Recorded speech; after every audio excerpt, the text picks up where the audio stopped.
नमस्ते दोस्तों और वर्धन पर आपका स्वागत है। मैं हूं आपकी होस्ट और आज हम बात करने वाले हैं एक ऐसी किताब की जिसने पर्सनल फाइनेंस और निवेश के बारे में हमारी सोच को बदल दिया है। मैं बात कर रही हूं निक मैगिली की बेहतरीन किताब जस्ट कीप बाइंग, पैसे बचाने और अपनी दौलत बनाने के सिद्ध तरीके की। ये किताब कोई आम सलाह नहीं देती, बल्कि डेटा और सबूतों के आधार पर हमें बताती है कि कैसे हम समझदारी से पैसे बचा और निवेश कर सकते हैं। आजकल हर कोई अमीर बनना चाहता है, फाइनेंशियल फ्रीडम पाना चाहता है और इसके लिए हमें ढेर सारी सलाहें मिलती हैं। कोई कहता है खर्च कम करो, कोई कहता है जल्दी अमीर बनो। लेकिन क्या यह सब सच है? निक मैगिली की किताब जस्ट कीप बाइंग आपको बताएगी कि दौलत बनाने का सबसे असरदार तरीका क्या है। इस किताब का मूल मंत्र है, बस खरीदते रहो। ये सिर्फ निवेश करने की बात नहीं है, ये लगातार अनुशासित तरीके से काम करने की बात है। निक ने अमेरिकी स्टॉक मार्केट का डेटा एनालाइज किया और पाया कि लगातार डाइवर्सिफाइड एसेट्स खरीदते रहना बाजार को टाइम करने की कोशिश से कहीं ज्यादा फायदेमंद है। निक के दादाजी की कहानी से उन्हें प्रेरणा मिली। उनके दादाजी के पास अच्छी पेंशन थी, निशी थी, पर उन्होंने रिटायरमेंट के बाद 26 साल में अपनी सारी सेविंग्स जुए में गंवा दी। सोचिए, अगर उन्होंने उसका आधा पैसा भी लगातार इन्वेस्ट किया होता तो वो करोड़पति बन सकते थे। ये एक सीख है, बस कंसिस्टेंसी। तो चलिए जानते हैं इस किताब के कुछ सबसे जरूरी कॉन्सेप्ट्स। किताब दो मुख्य हिस्सों में बंटी है, बचत, सेविंग और निवेश, इन्वेस्टिंग। 8, कहाँ से शुरू करें, बचत या निवेश? अगर आपके पास निवेश करने के लिए कम पैसा है तो आपका पहला फोकस ज्यादा बचत करने और उसे निवेश करने पर होना चाहिए। अगर आपके पास पहले से अच्छा खासा पोर्टफोलियो है तो ध्यान निवेश के फैसलों को ऑप्टिमाइज करने पर दें। सिंपल रूल, अगर आपकी सालाना बचत आपके मौजूदा निवेश की सालाना ग्रोथ से ज्यादा है तो बचत पर ध्यान दें। अगर निवेश की ग्रोथ ज्यादा है तो निवेश पर ध्यान दें। दो, कितनी बचत करें? जितना हो सके उतना बचाएं। आपको अक्सर सलाह मिलती होगी कि अपनी आय का 20% बचाओ, लेकिन निकलर्स कहते हैं कि ये सलाह हमेशा सही नहीं होती, क्योंकि हर किसी की आय और खर्च अलग होते हैं। सबसे अच्छी सलाह है, जितना हो सके उतना बचाएं। इससे फाइनेंशियल स्ट्रेस कम होता है, जो पैसे की कमी से भी ज्यादा खतरनाक हो सकता है। याद रखें, बचत ए, आय, खर्च। 3, ज्यादा बचत कैसे करें? आय पर ध्यान दो, खर्च पर नहीं। पर्सनल फाइनेंस में एक बहस चलती है, खर्च कम करें या आय बढ़ाएं। डेटा बताता है कि खर्च में भारी कटौती की अपनी सीमाएं हैं, खासकर उन लोगों के लिए जिनकी आय कम है और ज्यादातर पैसा जरूरत पर खर्च होता है। सबसे बड़ीढ़ा झूठ जो फाइनेंस में बताया जाता है वो है कि सिर्फ खर्च कम करके आप अमीर बन सकते हो, जैसे घर पर कॉफी बनाकर करोड़पति बनना। निक कहते हैं कि ये अवास्तविक है। अमीर बनने का सबसे पक्का तरीका है अपनी आय बढ़ाना और उसे आय पैदा करने वाली एसेट्स में निवेश करना। आप समय विशेषज्ञता बेच सकते हैं, कोई स्किल या सर्विस बेच सकते हैं, सिखा सकते हैं, प्रोडक्ट बना सकते हैं या अपनी नौकरी में आगे बढ़ा सकते हैं। अल्टीमेट गोल है मालिक बनना, अपनी मेहनत को फाइनेंशियल कैपिटल में बदलना। बिना अपराध बोध के पैसे कैसे खर्च करें? 2x नियम। फाइनेंशियल सलाह अक्सर अपराध बोध पर आधारित होती है, जिससे हमें खर्च करने में डर लगता है।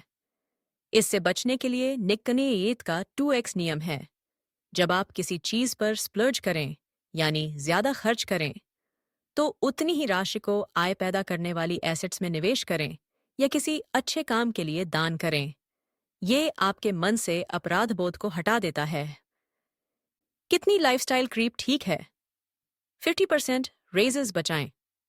लाइफस्टाइल क्रीप यानी जैसे जैसे आपकी आय बढ़े, आपका खर्च भी बढ़ता जाए। एक्सपर्ट्स कहते हैं इससे बचो, लेकिन निक कहते हैं कि थोड़ी ही बहुत लाइफस्टाइल क्रीप ठीक है।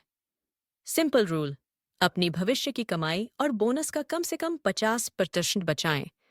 इसका मतलब है आधे से एंजॉय करो और आधा भविष्य के लिए निवेश करो। अब बात करते हैं निवेश की, जो दौलत बनाने का असली इंजन है। 8.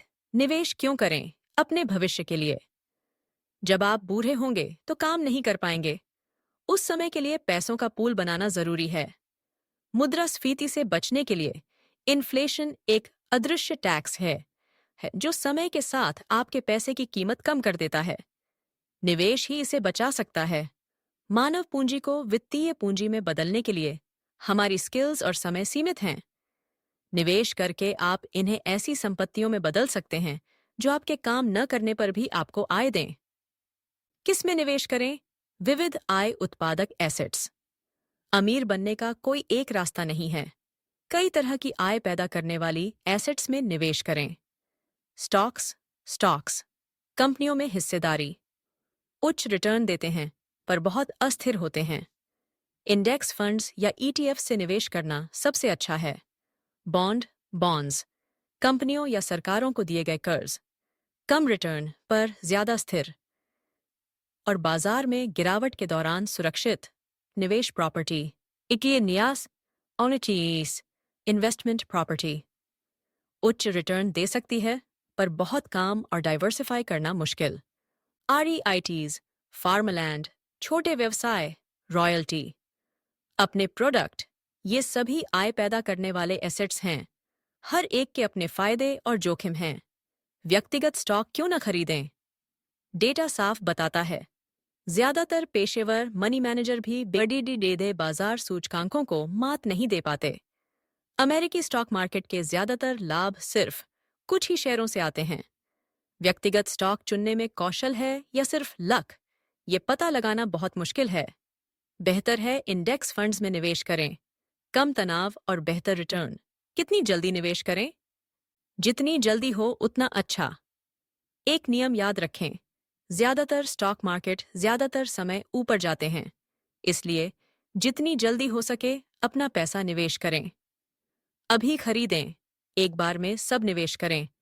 रणनीति आमतौर पर एवरेज इन थोड़ा करके निवेश करें से बेहतर प्रदर्शन करती है। डिप खरीदने, बाजार के गिरने का इंतजार करना की कोशिश न करें। ये अक्सर काम नहीं करता और आप बहुत सारा कंपाउंडिंग मिस कर देते हैं। बस लगातार खरीदते रहो, अस्थिरता से क्यों न डरें। ये प्रवेश शुल्क है। निवेश में अस्थिरता, उतार चढ़ाव तो आएगी ही। ये सफल निवेश का प्रवेश शुल्क है कि पैसे को हाथ में रखकर अस्थिरता से बचने की कोशिश करना उतना ही नुकसानदायक हो सकता है जितना ज्यादा जोखिम लेना। इसे स्वीकार करें और डाइवर्सिफिकेशन तथा लगातार निवेश से इसे मैनेज करें। बाजार में गिरावट और क्रैश आमतौर पर उत्कृष्ट खरीदने के अवसर होते हैं। आपको कब बेचना चाहिए? बेचना अक्सर भावनात्मक होता है, इसलिए पहले से एक योजना बनाएं। सामान्य नियम: जल्दी खरीदें, धीरे बेचें। 3 मुख्य कारण: पोर्टफोलियो को रीबैलेंस करना, अपने एसेट एलोकेशन को ठीक करने के लिए, केंद्रित पोजीशन से बाहर निकलना। अगर आपने एक ही स्टॉक में बहुत ज्यादा पैसा लगा दिया है तो जोखिम कम करने के लिए धीरे धीरे बेचें, अपनी वित्तीय जरूरतें पूरी करना। निवेश का अंतिम उद्देश्य अपनी पसंद की जिंदगी जीना है। अपनी जरूरतों के लिए पैसा निकालें। आप कभी अमीर महसूस नहीं करेंगे औस नीति नहीं है, और ये ठीक है। अमीर होना एक सापेक्ष अवधारणा है। हम हमेशा दूसरों से तुलना करते हैं जो हमसे ज्यादा अमीर हैं, इसलिए हमें कभी अमीर होने का एहसास नहीं होता। लेकिन वैश्विक स्तर पर सोचें तो आप पहले से ही बहुत अमीर हैं। महत्वपूर्ण यह है कि आप धन की खोज में खुद को न खो दें। 2. समय आपकी सबसे महत्वपूर्ण संपत्ति है। पैसे के उलट आप समय को कमा या खरीद नहीं सकते। आप अपनी युवावस्था में अपने समय का उपयोग कैसे करते हैं, इसका आपके वित्तीय भविष्य और जीवन की संतुष्टि पर गहरा देता है। तो दोस्तों, निक मैगली अपनी किताब में इन 21 नियमों का सार बताते हैं जो किसी भी बैकग्राउंड के व्यक्ति को वित्तीय सफलता के लिए गाइड करते हैं। बचत गरीबों के लिए है, निवेश अमीरों के लिए है। जितना हो सके उतना बचाएं। खर्च पर नहीं, आय पर ध्यान दें। खर्च के अपराध बोध को खत्म करने के लिए 2x नियम का उपयोग करें। अपनी भविष्य की कमाई और बोनस का कम से कम 50% बचाएं। कर्ज अच्छा या बुरा नहीं है, यह आप पर निर्भर करता है कि आप इसका उपयोग कैसे करते हैं। घर तभी खरीदें जब सही समय हो। बड़ी खरीद के लिए बचत करते समय नकदी का उपयोग करें। सेवानिवृत्ति पैसे से कहीं अधिक है। अपनी घटती मानव पूंजी को वित्तीय पूंजी से बदलने के लिए निवेश करें। एक मालिक की तरह सोचें और आय उत्पादक संपत्तियां खरीदें। व्यक्तिगत स्टॉक न खरीदें। जल्दी खरीदें, धीरे बेचें। जितनी बार हो सके निवेश करें। निवेश उन कार्डों के बारे में नहीं है जो आपको दिए गए हैं, बल्कि ये है कि आप अपना हाथ कैसे खेलते हैं। जब अस्थिरता अनिवार्य रूप से आती है तो उससे न डरें। बाजार में गिरावट आमतौर पर खरीदने के अवसर होते हैं। अपनी आवश्यकताओं को पूरा करने के लिए पहले पूंजी जुटाएं, इससे पहले कि आप अपनी इच्छाओं के लिए इसे जोखिम में डालें। जस्ट कीप बाइंग हमें सिखाती है कि बाजार की भविष्यवाणी करने या उसे टाइम करने की कोशिश करने के बजाय लगातार और डेटा आधारित व्यवहार ही वित्तीय सफलता की कुंजी है। तो दोस्तों, आपको निक मैगली के इन विचारों में से कौन सा सबसे अच्छा लगा? मुझे नीचे कमेंट्स में जरूर बताएं। अगर आपको यह वीडियो पसंद आया हो और आपने इससे कुछ नया सीखा हो, तो इस वीडियो को लाइक करें, अपने दोस्तों और परिवार के साथ शेयर करें, ताकि वे भी अपनी फाइनेंशियल जर्नी को बेहतर बना सकें। मिलते हैं अगले वीडियो में। तब तक के लिए अपनी फाइनेंशियल नॉलेज को बढ़ाते रहें और समझदारी से निवेश करते रहें।